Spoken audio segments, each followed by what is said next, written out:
제가 중학교 때로 기억됩니다. 학교에서 서편제를 단체 관람했던 기억이 있습니다. 어려서 그때는 그 영화가 참 재미없었는데 어느 날 서편제에 대한 이야기를 작은 컬럼을 통해서 제가 보게 됐습니다. 여기서 나와 있는 이 여자 주인공이 아버지가 약을 먹임으로 시각 장애인이 되게 됩니다. 두 가지 이유가 있다고 하는데, 첫 번째는 도망갈 것 같아서, 두 번째는 소리의 완성에 집착해서라고 쓰여 있더라고요. 이 서편제는 판소리에는 이렇게 저는 전문가가 아니라 잘 모르는데 이렇게 주류가 이렇게 몇 가지가 있나 봐요. 서편제가 있고 동편제가 있고 또 한 개가 더 있다고 합니다. 이 서편제의 특징은 구성지고 애절하다라고 표현하고 있어요. 동편제는 활발하고 우렁차다. 그래서 이 서편제를 부르기 위해서는 마음에 한이 있어야 된다라는 거예요. 대표적으로 심청가가 좀 그렇다고 합니다. 이 아버지께서 이 딸에게 소리의 완성을 위해서 약을 먹여서 시각장애인을 만들었는데, 그때 이런 대사를 합니다. 가슴을 칼로 저미는 한이 사무쳐야 소리가 나오는 법이다 라고 이야기합니다. 세상 노래도 한이 있어야지 노래가 나온다고 얘기합니다. 오늘 이 예레미야 애가는 이 선지자의 한과 특별히 하나님 아버지의 아픈 마음을 담고 있습니다. 예레미야 애가 2장 1절에는 이렇게 시작합니다. 슬프다라고 시작합니다. 근데 예레미야 애가 1장 1절, 4장 1절에도 슬프다라고 시작합니다. 그냥 저희가 문자적으로 읽으니까 슬프구나라고 넘을 수 있지만, 자신이 그토록 사랑하던 조국이, 그리고 하나님의 성전인 예루살렘 성전이 바벨론에 멸망됐을 때 그 아픔과 그 짓밟혀진 처절한 슬픔 가운데 애절한 눈물로 노래한 것입니다. 슬프다, 주께서 어찌 이리 진노하사 딸 시온을 구름으로 덮으셨는가 라고 표현하고 있습니다. 구름은 하나님의 임재를 상징하지만 오늘 여기서는 하나님의 진노가 한 점의 햇살도 새어나가지 않도록 막아버리는 짙은 먹구름 같은 것입니다. 하나님의 은혜가 한 점도 비치지 않는 그런 재앙 가운데 놓여 있다라고 성경에서 이야기하고 있습니다. 그리고 이스라엘의 아름다움을 하늘에서 땅에 던지셨고 그 진노의 날에 그의 발판을 기억하지 아니하셨도다라고 얘기하고 있습니다. 이 발판은 언약궤 곧 하나님의 발판을 봉안할 성전을 건축할 마음이다라고 역대상 28장 2절에는 표현되고 있습니다. 그러니까 이 발판은 하나님의 성전이 있는 언약궤를 의미하고 있는데, 오늘 그 하나님의 성전마저 다 파괴됐다라고 이야기하고 있습니다. 2절에는 주께서 야곱의 모든 거처들을 삼키셨다라고 표현하고 있는데, 이 거처는 오늘 예레미야 애가에서는 한 번 나오지만 예레미야에는 주로 초장, 목장이라는 표현으로 동일하게 사용되고 있습니다. 하나님께서 모든 초장과 목장들을 다 삼키시고 또 견고한 성체들을 허물었다라고 얘기하고 있습니다. 그러니까 도심과 들판까지 하나님께서 멸망시키지 않은 곳이 없다라고 표현하고 있습니다. 3절에 보시니까 명렬한 진노로 이스라엘의 모든 뿔을 자르셨다. 하나님께서 아주 강렬한 진노로 이스라엘의 모든 통치자와 권세자들, 힘 있는 자들을 다 뽑으셨다. 원수 앞에서 그의 오른손을 뒤로 거두어 들이셨다라고 표현하고 있습니다. 하나님께서 이 오른손은 권능의 손, 구원의 손을 의미하잖아요. 근데 이 구원의 손, 권능의 손이 늘 있어야 함에도 불구하고 심지어 원수 앞에서는 더 있어야 되는데, 오늘 그 절체절명의 위기 앞에 원수 앞에서 하나님의 오른손이 뒤로 거두어 들이셨다라고 성경에서 이야기하고 있습니다. 여기서 끝나지 않습니다. 4절 보니까 원수같이, 원수가 아닙니다. 하나님이 오늘 원수같이 드러나게 됩니다. 원수만으로도 버거운데 오늘 하나님께서 친히 원수같이 되었다라고 성경에서는 4절에 말씀하고 있어요. 대적처럼. 원수같이 하나님이 이스라엘 백성을 향하여 활을 당기었고, 그리고 대적처럼 하나님의 오른손, 구원의 손, 권능의 손을 지금 이스라엘 백성에게 들어서 모든 사람을 죽이셨다라고 성경에서 이야기하고 있습니다. 계속 5절을 보시겠습니다. 주께서 원수같이 되어 이스라엘을 어떻게 하셨다고 표현하냐면 삼키셨다라고 표현하고 있습니다. 이 삼키셨다라는 이 단어가 본장에서만 4번 등장합니다.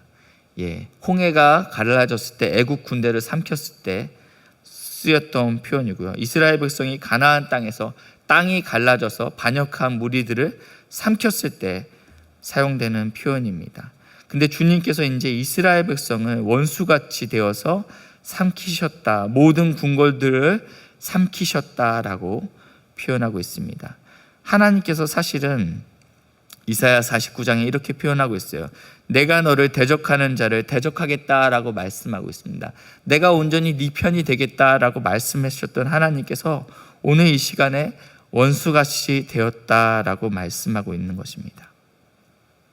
6절부터 10절까지는 하나님께서 절기와 안식일을 없애고, 하나님께서 또 제단을 없애고 성소를 없앴다, 이런 표현들이 등장하고 있습니다.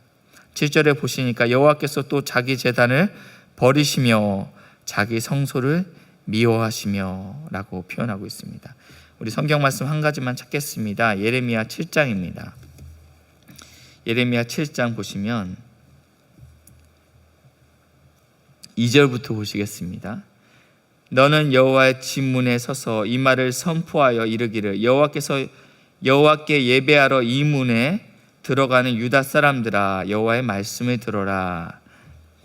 예레미야 선지자를 통해서 하나님께서 메시지를 선포하는데 누구에게 선포하냐면 하나님의 성전에 예배하러 들어오는 사람들에게 선포하라고 이야기하고 있습니다. 만군의 여호와 이스라엘 하나님께서 이와 같이 말씀하시되 너희의 길과 행위를 바르게 하라. 바르게 하지 못하기 때문에 이렇게 명령하시는 거죠. 4절에 보시면 너희는 이것을 여호와의 성전이라, 여호와의 성전이라, 여호와의 성전이라 하는 거짓말을 믿지 말라. 너희가 만일 길과 행위를 참으로 바르게 하여 그 이웃들 사이에서 정의를 행하며 이방인들과 고아와 가부를 압제하지 아니하며 무지한 자의 피를 이곳에서 흘리지 아니하며 다른 신들 뒤를 따라 화를 자초하지 아니하며 내가 너희에게 준 이곳에서 영원토록 살 것이다. 그런데 너희들은 말은 여호와의 성전이라고 얘기하고 말은 내가 예수 믿는다라고 얘기하고 있는데 삶이 엉망이라는 것이에요. 삶이 그렇지 않다라는 것입니다. 여호와께서 왜 성소를 미워하시고 왜 또 절기와 안식일을 폐하셨습니까? 그것은 우리가 그렇게 살지 않았기 때문입니다. 우리가 이곳이 성전이라고 이야기하고 있는데 전혀 삶이 그렇지 않았던 것입니다. 2장 8절, 예레미야가 2장 8절에 여호와께서 딸 시온의 성벽을 헐기로 결심하셨다. 근데 결심하셨는데 어떻게 결심하셨냐면 줄을 띄고 라고 표현하고 있습니다. 허무는 건 그냥 허무면 되잖아요. 근데 주님께서 줄을 가지고, 측량줄을 가지고 어떻게 헐어야 될지 구체적으로 계획하시는 장면이 드러나 있습니다. 무너뜨리는 일에 손을 거두지 아니하셨다라고 표현하고 있습니다.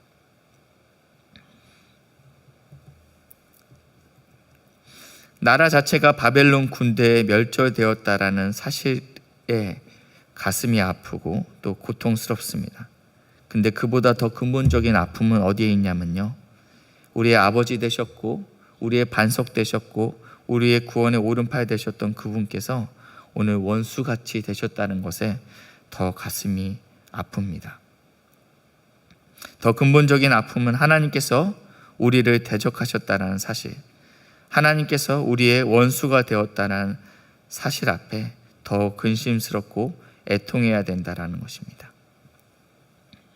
특별히 하나님의 몸된 교회인 이 한국교회가 더 이상 하나님께서 머리가 되지 않으시고, 또 예레미야에 나왔던 것처럼, 이사야에 나왔던 것처럼 하나님께서 이 성전에 들어온 것이 이제 진절머리 났다라고 이야기하는 것이 더 가슴이 아프다라는 것입니다.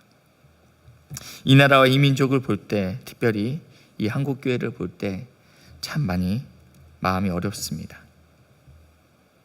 그리고 하나님께서 이렇게 말씀하고 있어요. 히브리서 12장 8절에는 이렇게 말씀하고 있어요. 징계는 다 받는 것이거든 너희가 없으면 사생자요 친아들이 아니다 라고 표현하고 있습니다. 오늘 예레미야 2장에는요 꾸준하게 나오는 단어들이 있어요. 어떤 표현이냐면요, 딸 시온아, 딸 유다야, 그리고 4절에는 이렇게 표현하고 있어요. 아름다운. 이 아름다운이란 단어는요 예레미야가 1장 10절 11절에도 표현되고 있는데 보물이라는 단어로 표현되고 있습니다. 5절에는 딸 유다의 근심과 애통을 더하셨다. 8절에도 딸 시온이라고 표현하고 있습니다. 그리고 저희가 읽었던 예레미야 2장 4절에는 원수라고 표현하지 않아요. 잘 보세요. 원수같이, 대적처럼 이라고 표현하고 있어요. 주님은 우리의 원수가 아니십니다. 주님은 우리의 대적이 아니십니다. 여전히 이스라엘 백성은 딸입니다. 하나님의 자녀입니다. 그렇기 때문에 하나님께서 이스라엘 백성을 이렇게 하나님이 없는 것처럼 멸절시켰다라고 오늘 성경에서는 표현하고 있습니다. 상황은 버린 것 같지만 이스라엘 백성의 존재는 여전히 딸이었습니다. 이 한국교회는 굉장히 많은 어려움이 있습니다. 어쩌면 우리는 하나님을 버린 것처럼 행동하고 있습니다. 말로 다 표현할 수가 없어요. 그렇지만 하나님께서는 여전히 우리를 하나님의 자녀 삼으시고, 또 하나님께서 여전히 우리를 하나님의 아들이다, 하나님의 딸이다 라고 여전히 이야기하고 있습니다. 예레미야 얘기가 참 어렵고 우리 마음에 와닿지가 않습니다. 그렇지만 이 가운데 하나님의 마음이 분명히 있다라고 생각이 듭니다. 특별히 말씀 가지고 우리가 이 나라와 이 민족을 위해서 기도하시는 사랑하는 귀한 동역자들 되게 예수님의 이름으로 축복합니다. 이 시간 우리 주신 말씀 가지고 기도하시고 돌아가시겠습니다. 하나님, 아버지 하나님, 이 시간에 은혜